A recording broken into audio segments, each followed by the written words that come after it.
रहीगला ताकू आमर पपिटिशन मैनेजमेंट उच्च कर्तृपक्ष से आमको प्रतिश्रुति देते जे ये जो आनवली जो असंगति अच्छी ताकू आम आम लेवल रे दूर करूँ आपण मैंने आम सहित सहयोग करी आसतु तांको कथा अनुसार आम सहयोग कलु चुक्ति कलु किंतु आज ए पर्यंत दीर्घ 6 मास होगलानी आमर जो कथा कहले साथी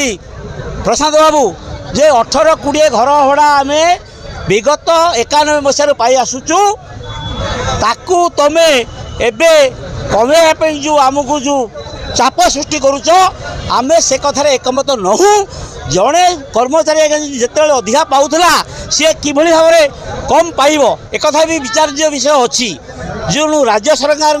जो अपारगता रही दूरदृष्टि ना से बर्तमान ये विद्युत श्रमिक मानक अशांति